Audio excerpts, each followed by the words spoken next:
হচ্ছে তবার জন্য আমরা আসলে একটা ফিক্সড টাইম করে নিয়েছি। এটা একটা বড় বিভ্রান্তি। সেটা হলো তওবা মূলত মানে আল্লাহ সুবহানাহু ওয়া তাআলা বলেছেন সুম্মা ইয়াতুবুনা মিন করিব, একেবারেই গুনাহ করার পরে আল্লাহর বান্দা যখন গুনাহ করবে, পাপ করবে, সাথে সাথে যথাসম্ভব যথাশীঘ্র মানে যত দ্রুত সম্ভব, যত নিকটবর্তী সময় আল্লাহ রাব্বুল আলামিনের কাছে প্রত্যাবর্তিত হতে পারে ততই উত্তম, ততই ভালো।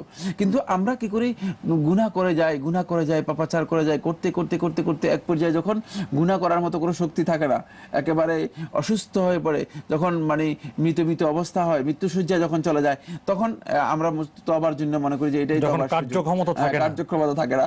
যখন তার কাছে কোনো ধরনের শক্তি নেই তিনি গুনাহ করার মতো, তখন তিনি মনে করেন যে আমার এখন তওবা করার সুযোগ হয়েছে, এখন তওবা করার সময় হয়েছে। এই যে কনসেপ্টটা, এটাও একটা বড় ধরনের বিভ্রান্তি তওবার ক্ষেত্রে।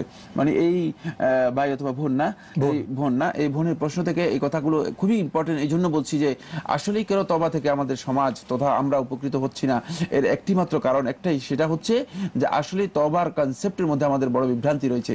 তওবা হচ্ছে মূলত গুনাহ হয়ে যাওয়ার পরে গুনার যে অনুশোচনা বোধ রয়েছে, গুনার যে মানে অপরাধ বোধ রয়েছে এবং জবাবদিহিতার যে উপলব্ধি রয়েছে, এই উপলব্ধিকে জাগ্রত করে সত্যিকার ভাবে আল্লাহর বান্দা গুনাহ থেকে কমপ্লিটলি প্রত্যাবর্তিত হয়ে যাওয়া, এটাই হচ্ছে তওবা। কিন্তু সেটা আমরা করি না।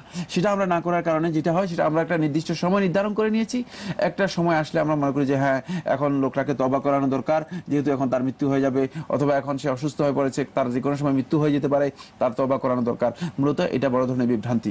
এরপরে আসুন যে আপনি যে তওবার যে 5টি স্টেপ বলেছেন, 4টি স্টেপ বলেছেন, সেগুলো আসলে খুবই ইম্পর্টেন্ট ঠিকই বলেছেন। 1 নম্বর স্টেপ হচ্ছে তওবার যেটি, সেটি হলো রাসূলুল্লাহ সাল্লাল্লাহু আলাইহি ওয়াসাল্লাম থেকে মুসনাদ আহমদের মধ্যে সহিহ হাদিসের মধ্যে বর্ণিত হয়েছে, আত-তাওবাতু হুয়া নাদম, তওবা হচ্ছে মূলত পাপ কাজের উপর মানে পাপাচারের উপর, খারাপ কাজের উপর নিজে নিজে অনুতপ্ত হওয়া, অনুশোচনা করা। এটা হলো প্রথম বিষয়।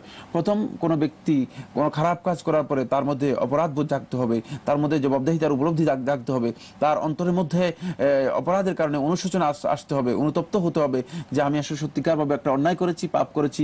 এটা হলো প্রথম বিষয়। দ্বিতীয় নম্বর বিষয় হচ্ছে আল ইকলাউ মিনাদ দুনুব, সমস্ত পাপ থেকে, ওই কাজগুলো থেকে, পাপের কাজ থেকে নিজেকে সম্পূর্ণরূপে বিরত করতে হবে, নিজেকে গুটিয়ে নিতে হবে। পাপের কাজে নিজেকে লিপ্ত রাখলে আর চলবে না।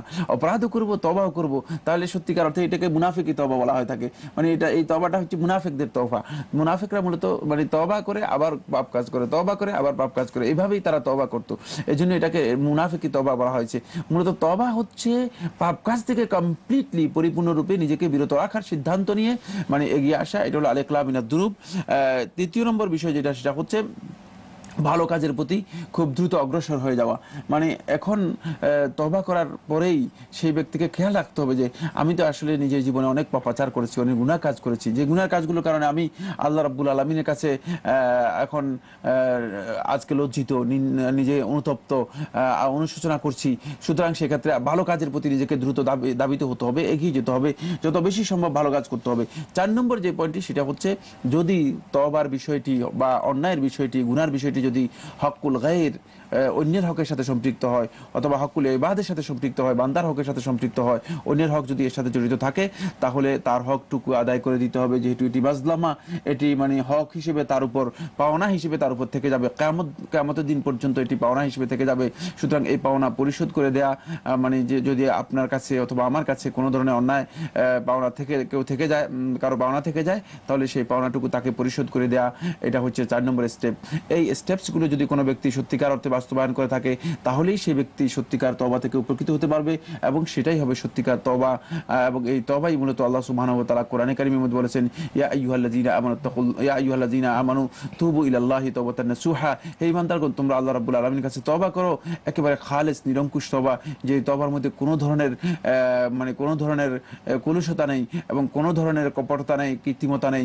এই ধরনের তওবা করা, যে তওবার মাধ্যমে সত্যিকার অর্থে আল্লাহর বান্দা পাপাচার থেকে প্রত্যাবর্তিত হয়ে আল্লাহ রাব্বুল আলামিন থেকে ফিরে আসে, এবং যেই তওবাকে আল্লাহ সুবহানাহু ওয়া তাআলা পছন্দ করে থাকেন।